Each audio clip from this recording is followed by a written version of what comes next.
Welcome to the Love Coach in My Pocket podcast. I'm Whitney Coburn, a dating and relationship expert and love coach, but I wasn't always an expert. Far from it. After battling years of heartbreak, I finally cracked the code to love. And now I'm here to share that hard-earned wisdom with you. You're in for a treat, getting the guidance you never learned growing up. Whether you're here for practical dating tips, expert relationship advice, or deep talks on healing, this podcast is your go-to resource for lasting love. Get ready to feel uplifted, inspired, and empowered in your love life. Hello, welcome back to another episode of Love Coach in My Pocket. If you're single, you are probably looking to swipe less and connect more. And that is what we're going to be talking about today.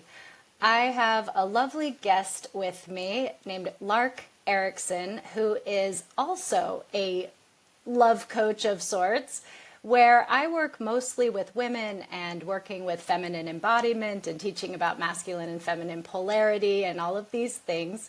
Lark is a confidence and relationship coach primarily for men.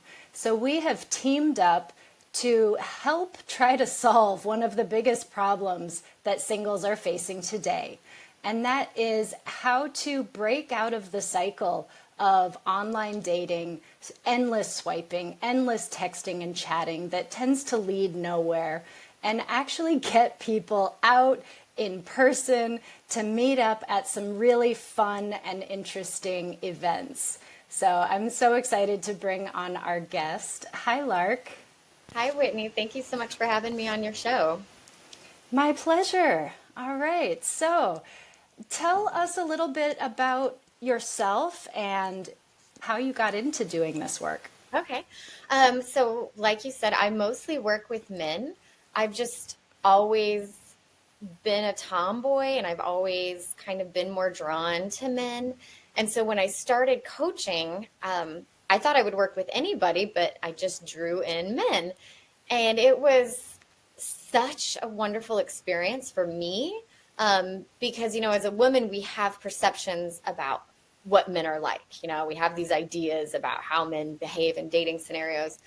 But as a coach, to be able to learn about their insecurities and their vulnerabilities really opened me up to loving men even more because they are just right there with us, not knowing what to do and how to find love. And it's really special to work with men. That's really awesome. People need help today. This whole dating thing has just gotten more and more complicated. What are some of the things that you focus on with your clients? So for me, we usually always start with self-love. That old adage, nobody's going to love you if you can't love yourself. And it is so true. And I think if you really figure out who you are and love yourself, then you're going to attract the right people for you. During that process, we're going to go through, building your confidence, how to flirt, how to use body language. Really, really important working with men is how to assess your own emotions, recognize you're having an emotion, how to express it, and how to communicate them clearly. But all of that is for the benefit of actually attracting the people with the values. I think we all have been guilty of fibbing a little bit of who we are or saying, well, I can put that on the shelf for a minute for this cute person. And it's really important to stay true to who you are so that the person loving you is loving you for you, honestly. I love that. So many people think of dating as this game and that they have to play the game or play games. And a lot of times when we start looking at it like a game and trying to play, we end up inauthentic and just, right? Have you seen that? Oh, yeah. And it's gross to me because nobody's happy. Nobody is playing this game. I mean, maybe there's a few people who are loving it, but everybody that I talk to, men and women, they're like, well, when can I start to be myself? And, is he just a player? And it's like, why don't we all be honest and then kind of let all this other bullshit fall away and then we can really find who we were meant to be with. I love it. Yes, I have a very similar approach, which is why we're such great partners for these upcoming in-person events that we have, because we're really focused on the things that are actually important, right? I'm really excited about our events. Yeah, so let's talk about that a little bit. Our Okay. So our first one coming up, we have a bigger event in December on December 1st, which I'll let you really discuss. But leading up to that, we're going to do a few maybe flirtation classes, which I'm really excited about. So on October 22nd is our first one. And this is going to be really fun. We're going to come together as a group, men and women, and talk about flirtation and really focus on masculine and feminine energy. And then we're going to separate. So Whitney's going to take the women and I'm going to take the men, and we're really going to get into flirting techniques and phrases and things you can say specifically in the real world. Now, you can put these in text and messages, that's fine, but you also want to be able to stand in line next to somebody that you think is attractive and be able to be confident enough to say something to catch their attention. And so that's the purpose of this flirtation group that we're going to have, is just to feel comfortable and confident saying something in person.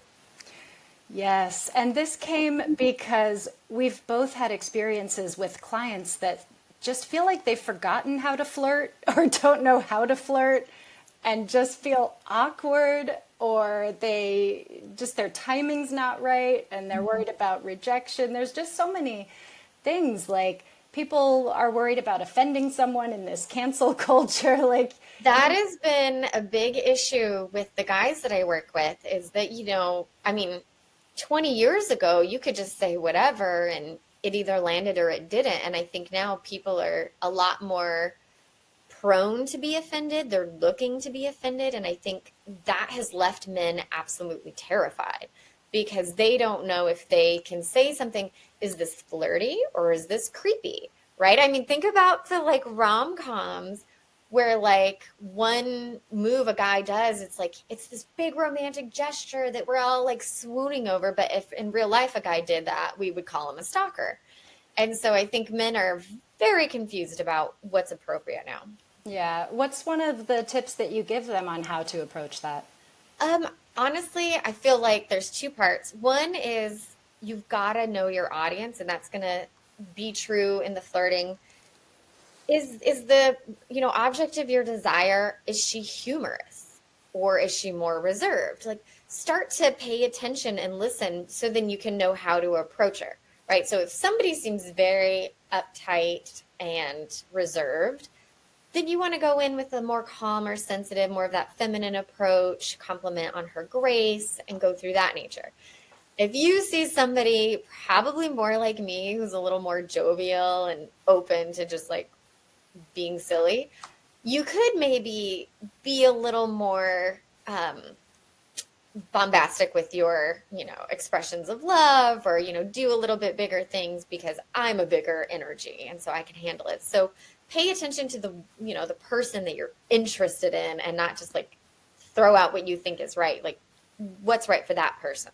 I love that. And it also implies that you're not going right in for the kill. You're actually just saying hello 1st and just getting to know someone a little bit first and testing the waters. I think that's one of the best, most important pieces to this, because if someone just comes out of the blue with some really suggestive, flirtatious pickup line, it's very easy to just automatically roll your eyes and not be interested. But if someone is kind and warm and open-hearted and just starts to have a connection, and then they drop something really flirty, you've tested the waters. You've determined that this person is open to that. And I think that's one of the biggest, That's exactly right. And I love that you said that, because a tip for anybody is like, we all want to be loved and we all want to feel special.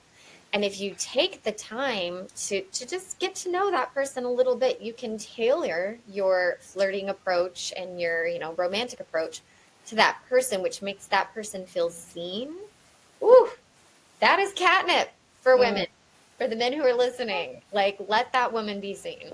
Yeah, what a great point. Because before we want to be loved, like we might not know if we want this person to love us and like call us love and be really forward, but we totally want to be seen. So Mhm. if you can just comment on something that you see, oh, I like your shoes, like just commenting on, I see you.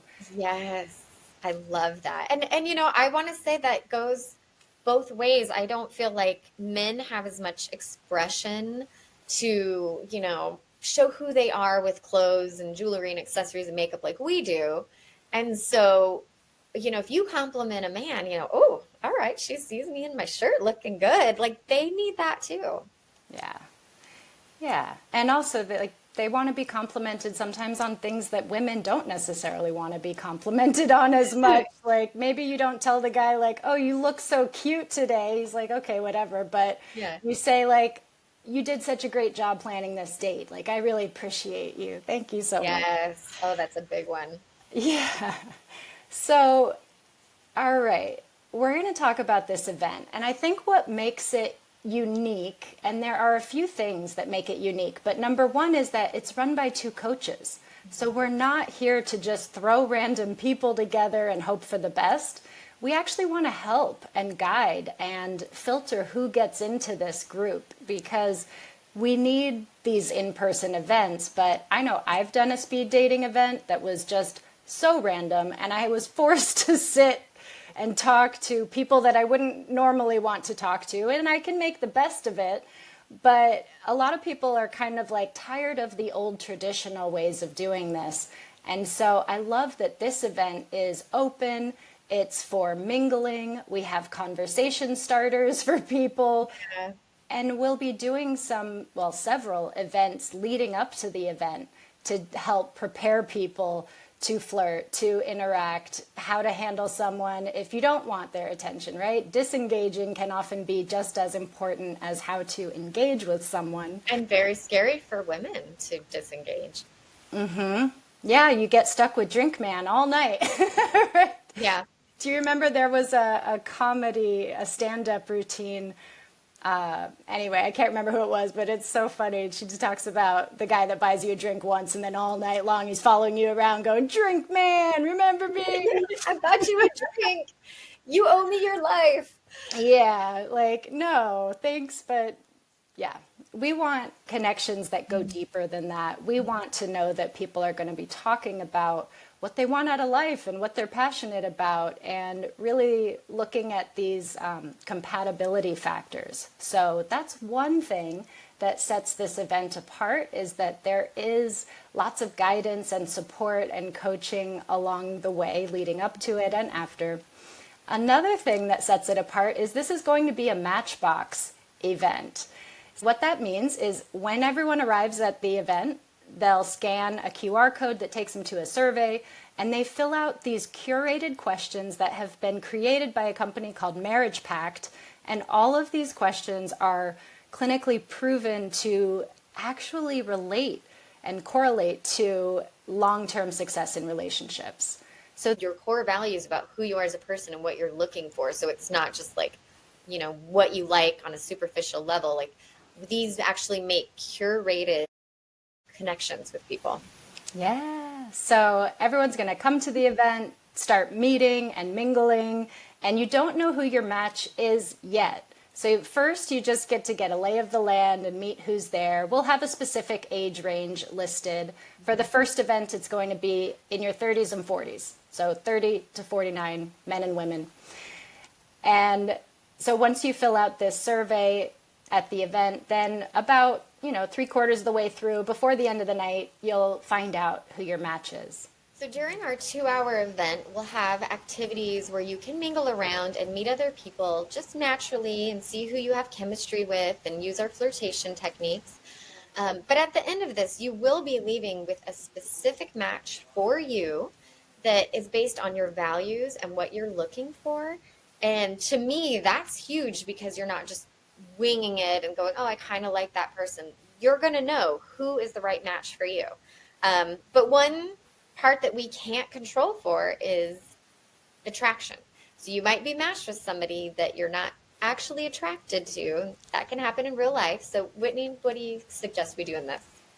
Yeah, so that's one of the great things about this event is that you're going to meet at least 20 people of the opposite sex. So even if you don't find that your match is your dream person, hopefully you'll still meet someone or a few people at the event that you can continue to talk to.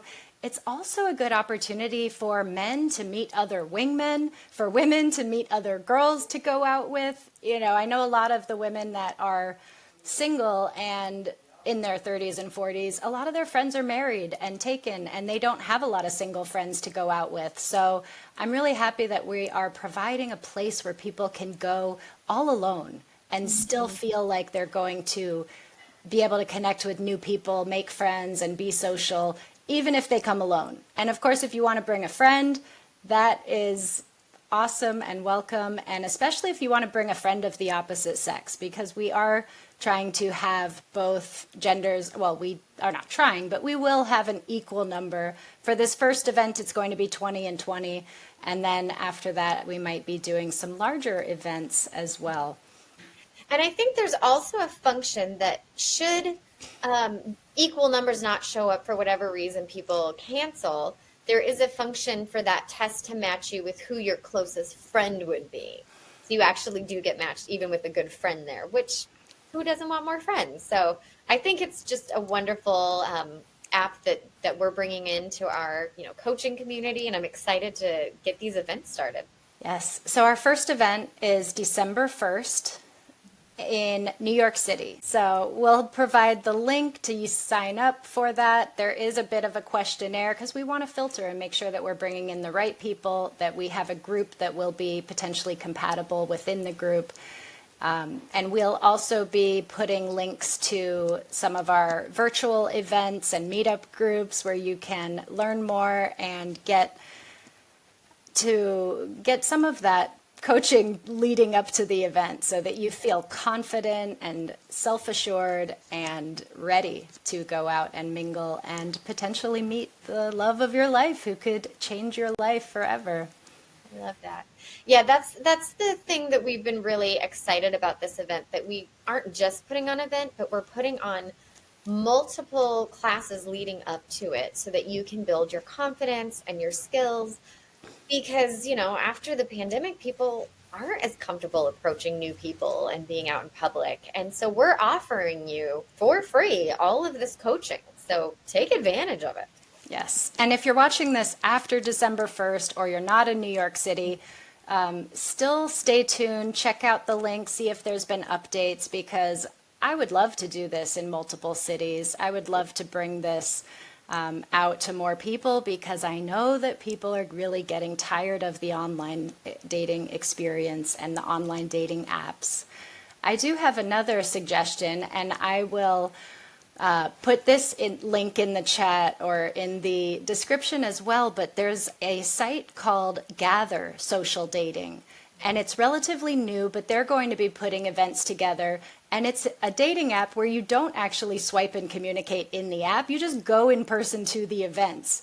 So it's another partnership that I'm working with. So if you're single and you want to meet people in person, if you're in New York City, come to our event. Would love to meet you and know who is finding out through the podcast.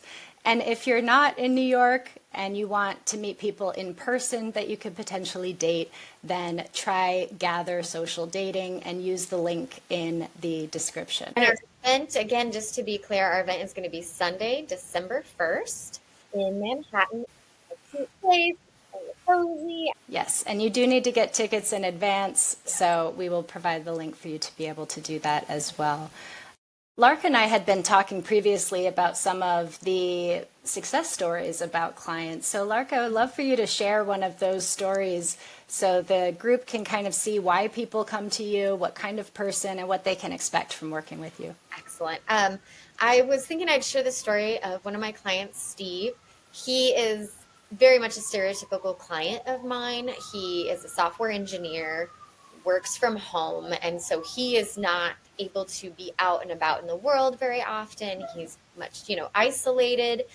and, just kind of gotten more into the online world. So he's a gamer, he doesn't exercise. And so he was really feeling like he had nothing to offer. And after working together, we first really developed his self esteem because he had so much going for him. And I like to think of it like this: you might have the best billboard in the world, but if your billboard is, on a dirt road in the middle of nowhere, nobody's going to see it. And so we've got to work on getting you, out there. And he ended up joining some, like meetup groups, got into mountain biking, then lost weight, and then he met some women. And when he first started dating again, it got a little rough for a minute because mentally he wasn't, sure what he was bringing to the table. He was nervous about, am I saying or doing something inappropriate if I touch her arm without consent? Like he was really really freaked out about that stuff. And then also he had really no ability to read women. Like he really struggled with reading what women were saying. And, humans do this. Somebody will say something and we we turn it into a million other things that have nothing to do with what that person means. And so we worked on his, self-esteem and really listening to the words and communicating. And he met this woman at a party. And at first, like, it didn't go great. He was so in his head. He was like, oh, I was so creepy. Like, that was his word he used. But he, like, saw her at 2 more parties, and we created strategies for each, event that he saw her. And how can he, like, entice her a little bit without coming off creepy? And they've now been together for 8 months.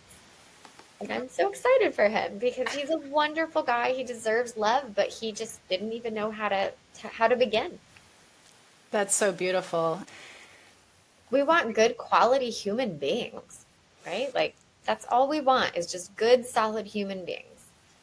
Yeah, anything's possible. My husband's in my story, like he was just so easy to be with, but he wasn't, the flashiest guy or the sexiest. Like he wasn't any of these types of guys. He was just a guy.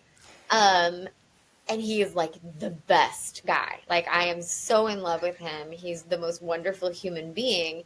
And it was really came down to just the fact that I enjoy being near him more than anybody else. And so I think when you are true to yourself and honest about who you are, you will find that match that's who they are and who are honest about themselves. And it's just a wonderful way to, create a relationship. Yeah, I love that. I love your story. And I just see that people forget to just be present. And a lot of times their head is so far in the future going, could I marry this person? Could I see having kids with this person? Oh and my gosh. all we really need to do is say, am I having a good time? Am I enjoying their company? Can I see them one more time? If I'll see them one more time, then I'll go on another date. And often it is those people that are kind of unassuming. They're not creating butterflies because they're not creating anxiety inside of you. Like you feel calm.